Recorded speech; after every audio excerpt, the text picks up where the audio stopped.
Good afternoon. Thank you for joining the second session of the first webinar series of the KAEBUP project. KAEBUP stands for Knowledge Alliance for Evidence-Based Urban Practices. It is funded by the Erasmus Programme of the European Union. And this webinar series is integrated with one of our courses at the Department of Architecture at the University of Cyprus, where I work. And the University of Cyprus is coordinating this project. So the students from the course are attending this session as part of their normal classes. And this is something that we try to do with the KAEBUP project, is to integrate the project activities with various participant institutions, existing courses and activities. This session is about the project itself, is introducing KAEBUP. The project started recently, so it is the first time we do a public presentation on the project, its content and its activities. I will do the presentation myself, so I will share my screen.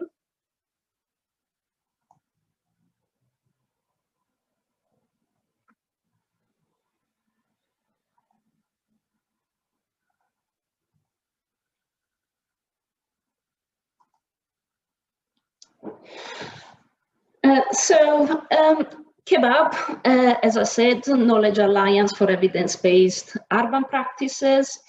It is funded by the Erasmus Programme.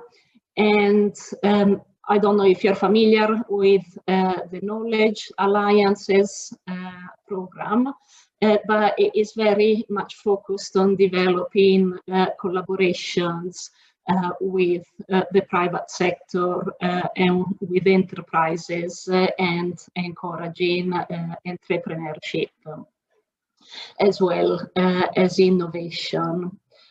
The project started on 1st of January this year and is going to run for 3 years, so until the end of 2023. As I mentioned, it is coordinated by the University of Cyprus. We have 8 partners in the project consortium, but only 4 countries. So it's a relatively small number of countries for a project of this size. But we did this intentionally because we wanted a strong collaboration between the private sector and academia, and to enable this, we decided to have in each country an academic institution, a university, and an enterprise. So the collaboration could happen intensively at the local level, as well as the international European level. So what we have here in Cyprus is the university and an enterprise, a la planning partnership, which focuses on, it's a planning consultancy. So they work at the urban scale mostly, in the urban environment, and it's a small enterprise. In Portugal, we have a University of Porto and a small architectural studio, André Dias Araújo, Architecture and Design, who focuses on renovations, mostly in the historical center of Porto. They have some projects moving into the urban scales and interior design. In Italy, we have the University of Parma, and as an enterprise, we have Schiattarella Associates, which is again a small and medium enterprise, an architectural studio. It's very well known internationally. It works internationally in Europe, in Asia, and they have a lot of work in the Middle East on large architectural and urban projects. Additionally to this, in Italy, we have a non-profit and non-governmental organization called ISUF. That is the International Seminar on Urban Form. The Italian network. ISUF is a large international network where, but they also have different national networks in various countries, including Italy, Cyprus, Portugal, Spain, China. Actually, they have a Portuguese language network, so that includes Portugal and Brazil. So we are collaborating with ISUF Italy, but their network expands to the European level and beyond. And we have another small enterprise based in Croatia called Social Fringe, Interest in Untold Stories, which works with urban projects and social environment, urban sociology, working through research and design and activities, as well as coordinating various platforms for European projects. So that is how our consortium is set up specifically for the purposes of collaboration between academia and the private sector. We are a very diverse team of academics and professionals. This is not the whole team, it's actually much larger than this. But as I said, it ranges from researchers, professionals who also work in academia, researchers who also have professional practices, and I should have said probably in the previous slide, but I will mention it here, that University of Cyprus is participating with 3 departments in this project. So the project is led by the Department of Architecture, but also participating are the Center for Entrepreneurship of the University of Cyprus, which is the department that will lead on the entrepreneurial aspect of the project, and also the Computer Science Lab, which is the department that will support all the technological aspects of the project, including the website, the platform that we are planning for the project, and the production of open educational resources. Now, getting into the content of the project, I want to start from the why we decided to do this. And based on this, how we see how we understood that there were gaps that needed to be addressed in the educational system in the fields of architecture, planning, and urban design. So the main reasons were that contemporary cities face major challenges as we all know, the job of urban governance, urban design, architecture and planning is becoming more complex and more multifaceted, because we have to address continued urbanization, increasing migration flows, complex mobility patterns, climate change, demographic issues, health and social inequalities, and so on. Now, we know that the universities, academia, addresses the topic of evidence-based urban design and planning in a lot of courses across European institutions, but this still retains a secondary role in curricula compared to the traditional methods of teaching, especially teaching in architecture in the design studios.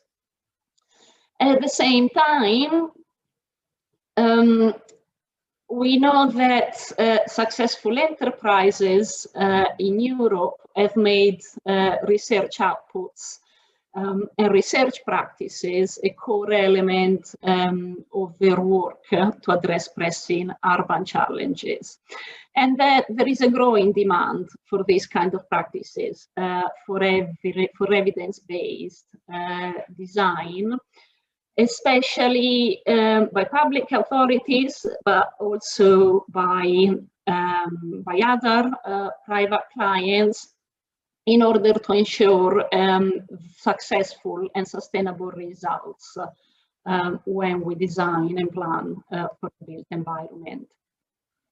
So in relation to this, there are a number of gaps, but also a number of opportunities. So the main opportunity is the evidence-based approaches to urban design and planning enable us to ensure that all the challenges that faced by contemporary cities are addressed effectively, based on knowledge and understanding of the impact of our design and planning decisions. A gap that we found was that there really isn't any formal research to this date as to how companies that explicitly use research have formulated their business models and how they effectively integrate research into their work. Now, sometimes we professionals in these fields see research as intrinsic to their work.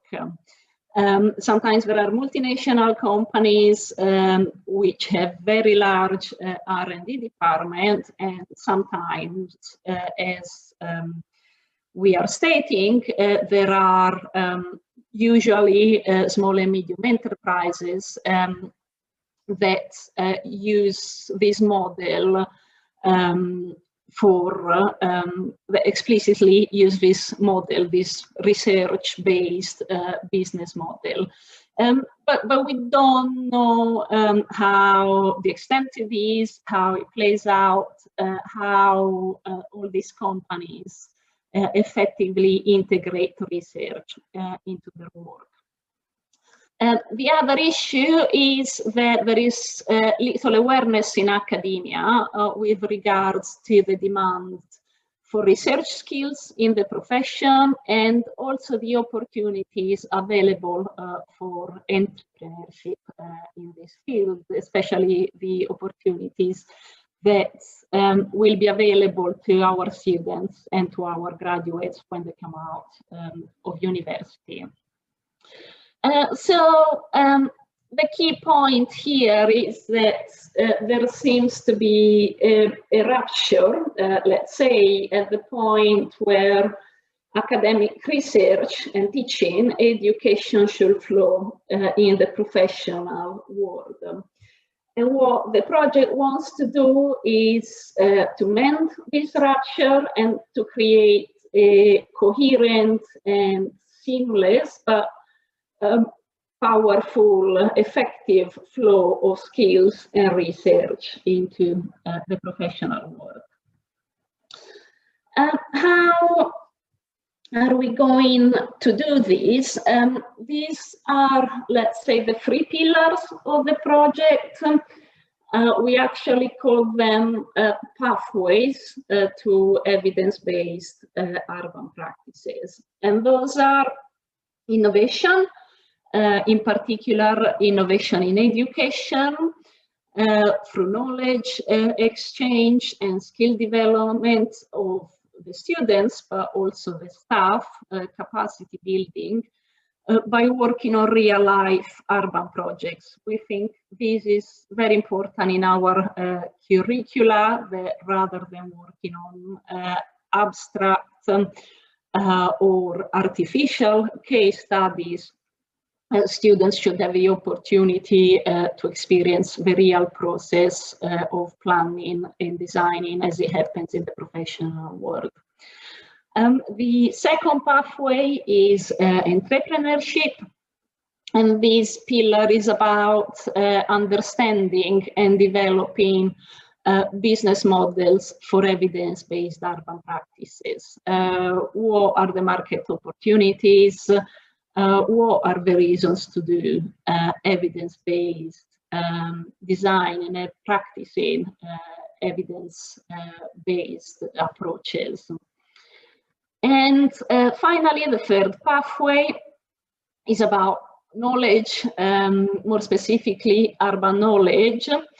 And this should be made more systematic and more collaboratively, especially in this relationship between academia and the private sector and enterprises, as well as other stakeholders. So it's about co-creating urban knowledge through multiple modes of exchange and involvement of the students, teaching academic staff and company staff in all the aspects, sort of the triple helix of the field, the teaching, the education, the research, and the practice. Our aims and objectives. The overarching aim of the project is to create an international educational and training method which offers the participants in the project the opportunity to engage with professional environments, learning how research can be the basis for innovative professional practices and what businesses in the field of planning, architecture, and urban design require from academia. So it's a dual aim, or rather I should say a reciprocal aim, a reciprocal educational and capacity building aim of academia to practice and practice to academia. Our key objectives around this aim are to develop entrepreneurial mindsets among students and staff. This is something that is really underdeveloped in our curricula, despite the fact that the career opportunities and the business opportunities for graduates in architecture and urban design and planning have expanded greatly in the last few years. Identify the potential requirements for using research methods and findings as the basis for professional practice. So it's increasing this understanding of the needs and the usefulness of different research tools for practice.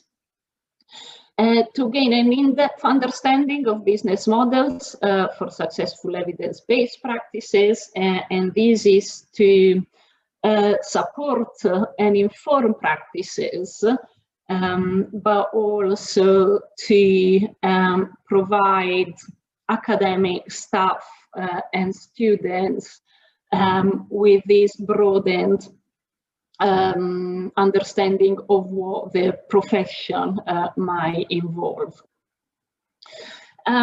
And as mentioned in one of the pillars, innovating learning and teaching through knowledge exchange and skills development by engaging with professional practices and working on real-life urban projects. We think this is very important for the students, but also, of course, being an Erasmus Plus program, it does want to produce something useful to innovate and improve the educational system in our field. So our methodology is very much based on collaboration. And this collaboration is both about pedagogical innovation, transcending institutional boundaries, and so the collaboration between the different universities in different countries has to do with the fact that often different institutions in Europe teach the research and analysis of urban design, urban issues, and architecture in very different ways with their own school of thoughts. And while this might provide an institutional identity, these tools and methods that are used in specific institutions might be useful and an opportunity for institutions in other countries.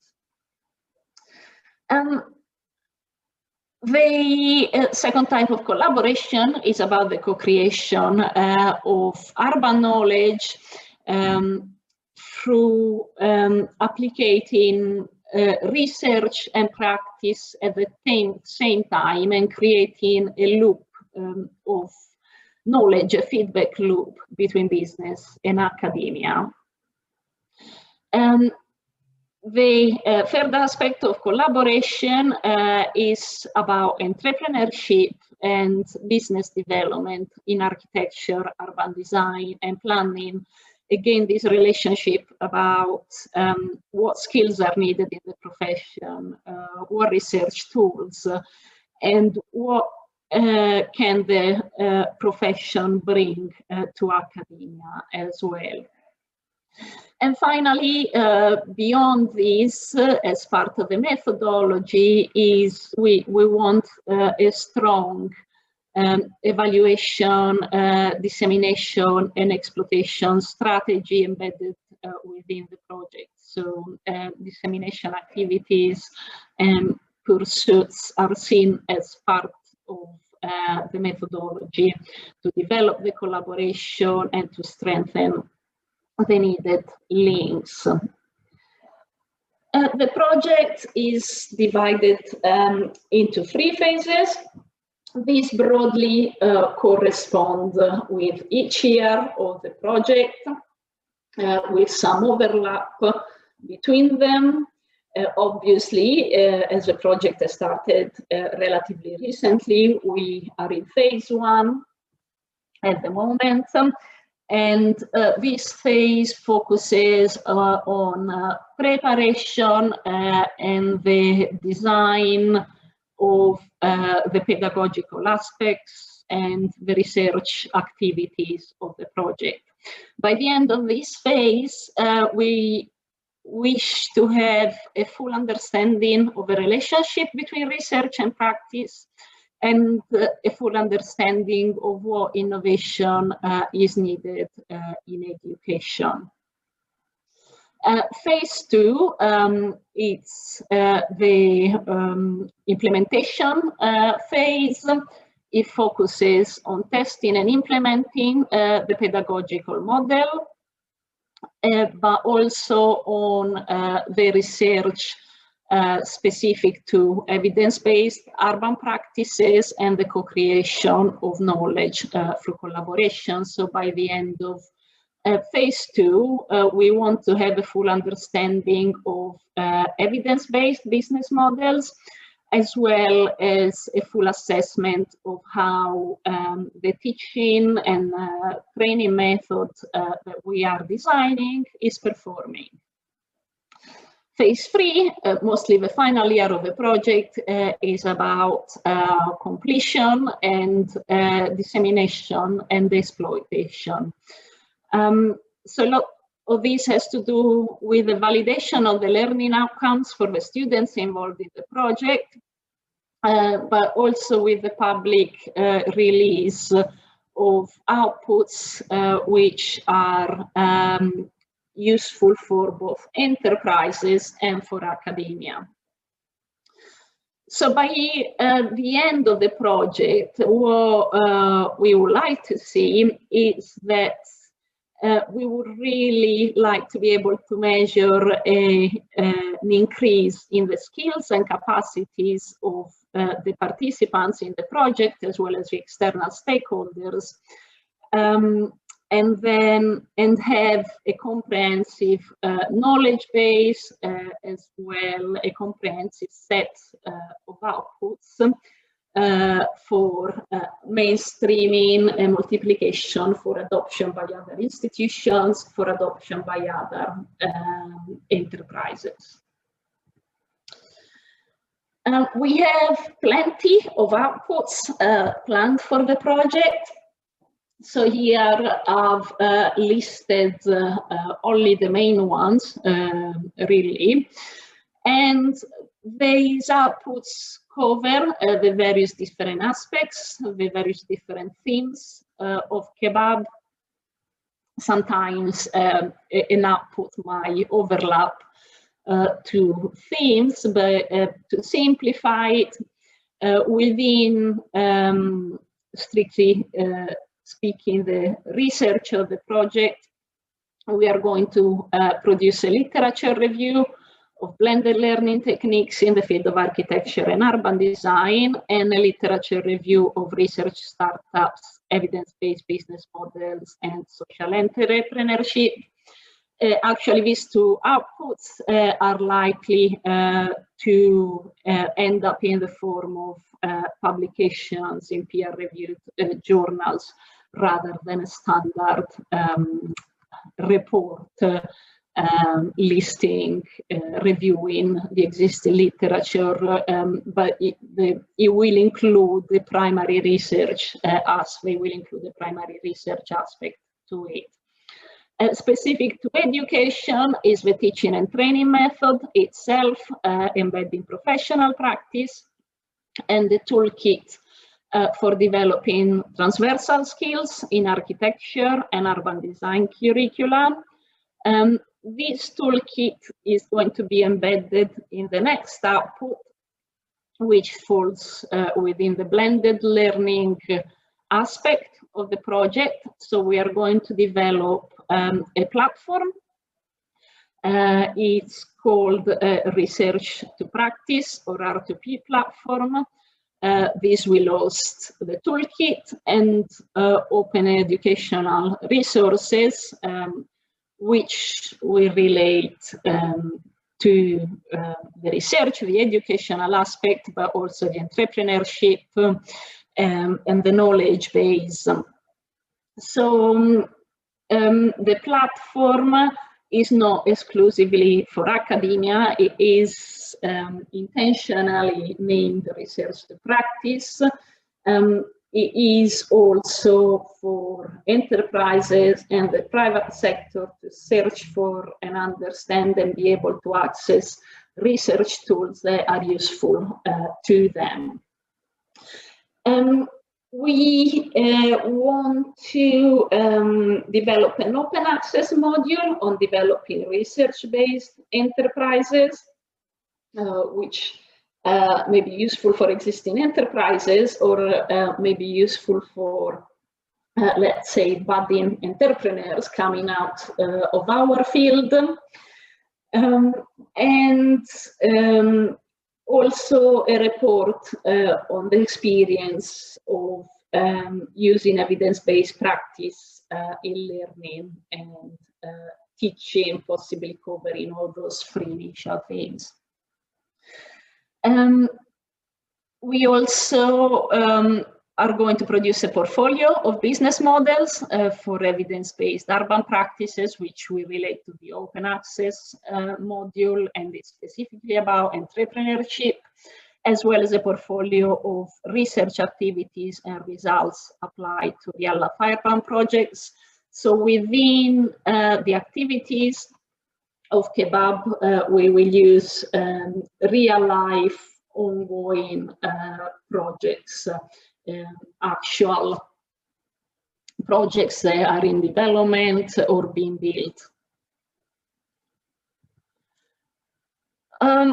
We have a number of activities planned as part of the project. These, in technical terms, within the Erasmus Plus program, are known as mobilities. So they are about mobility within Europe, so the exchange of staff and students between nations, the opportunity to train or work outside one's own country. They are addressed both staff and students. Some of them are, the staff and students are, will work together, and those are the intensive training workshops. We have 3 of those, and they will all happen this year in 2021, one in each country where a university is present in the consortium, so Cyprus, Italy, and Portugal. Of course, the situation with COVID-19 might mean that some of them might have to happen online, at least the first one. We will see how the situation progresses.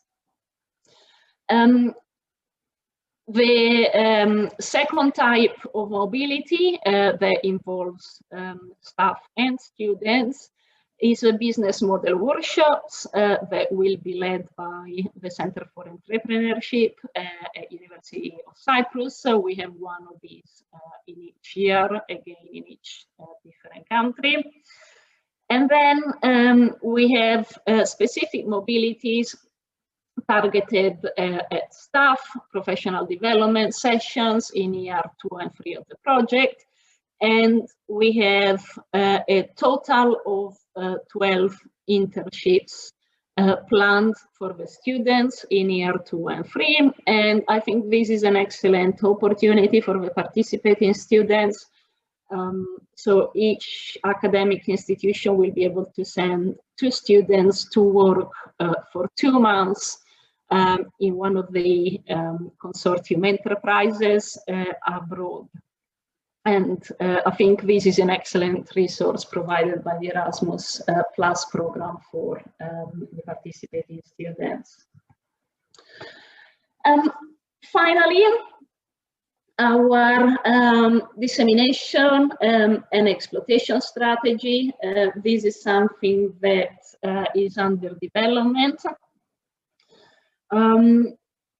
We are targeting a wide variety of audiences. In terms of individuals, the project aims at reaching learners, teachers, researchers, company staff, and other stakeholders, especially policymakers, in terms of relaying that knowledge base around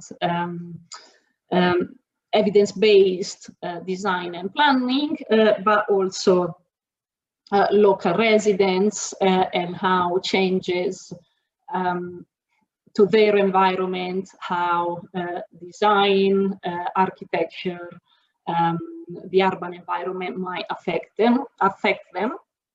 And in organizational terms, we are addressing the project academia, universities or research centers, enterprises, local authorities, NGOs, professional chambers, which we think are very important in terms of reaching out to staff in enterprises as well as civil society. We want the project to have a very strong identity. We think this is very important, not just for the simple purpose of dissemination, but also to relay the idea that the project is about understanding market practices in our field as well as research. Of course, we have our logo. As you can see, we also have this logo type, which is the bridge, which will be a recurrent feature in our identity. And it really is about passing the message of building a bridge from research to practice. Finally, we want to create some, let's say, different alternative or creative dissemination events, activities, or channels. As many of you might know, this is not our idea. The urban breakfast is something that was created by Habitat Free, but it was a very successful way of having collaborative dissemination session in a relatively informal way. So we might use this model, but we are developing our other ideas for dissemination, and we are very open to suggestions from anyone on how to do this. And so what are we trying to reach? What will we consider success for the project, aside of the impacts which I've mentioned, building the skills of the students, capacity building for the organizations involved and the stakeholders, but in very strict terms of dissemination and exploitations. What we are aiming to do, what we expect to do, is to participate in at least 16 conferences.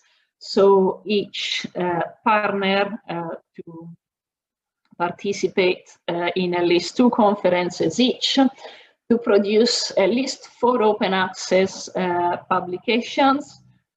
We think that there will be more publications. They may not be open access, they may be formats other than peer-reviewed journals, but an important target for us is those for open access publications, reaching at least 500 students within the participating institutions and beyond, reaching at least 3,000 stakeholders, either directly or indirectly, and this means including the teachers and researchers, and specifically separately reaching at least 2,000 professionals in the field.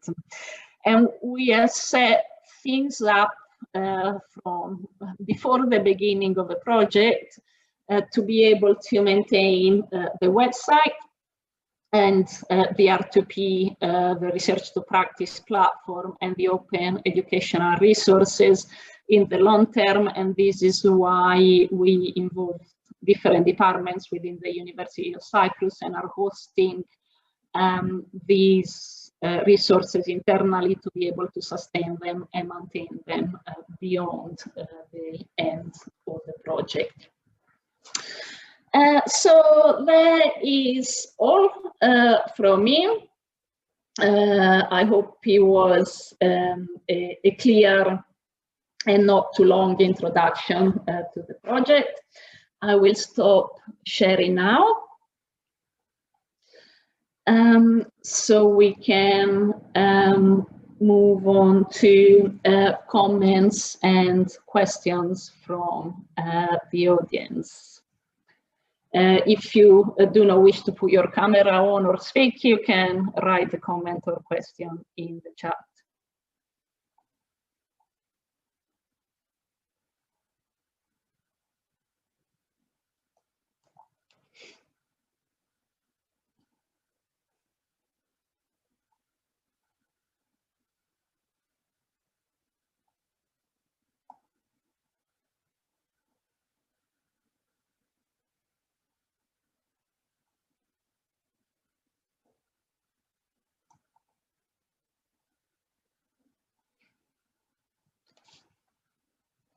Okay, I cannot see any questions in the chat.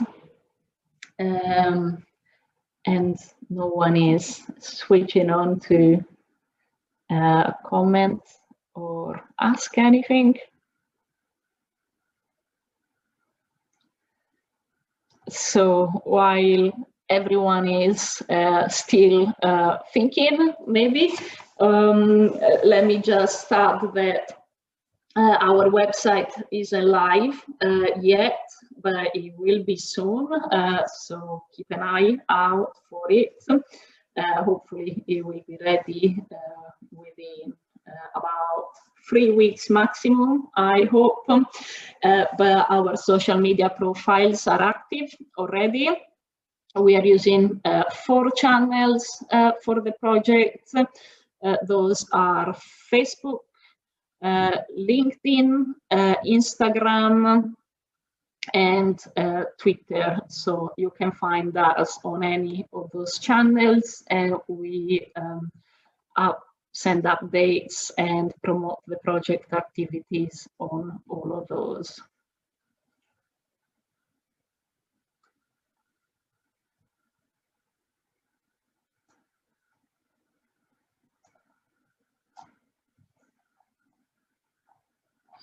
Okay, if no one has any questions or comments, I'm happy. It was a clear presentation then.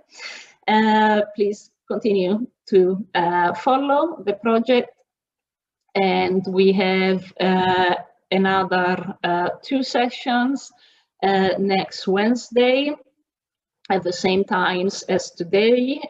The first session will be on climate sensitive design and environmental simulation, and the second by Barbara Gherri and Marco Maretti from the University of Parma, our partners. The second session will be about the historical geographical approach to urban morphology by Vitor Oliveira from the University of Porto. So you will be able to find the Zoom links for those sessions on our social media channels. We will send them out by email as well. Thank you very much, everyone.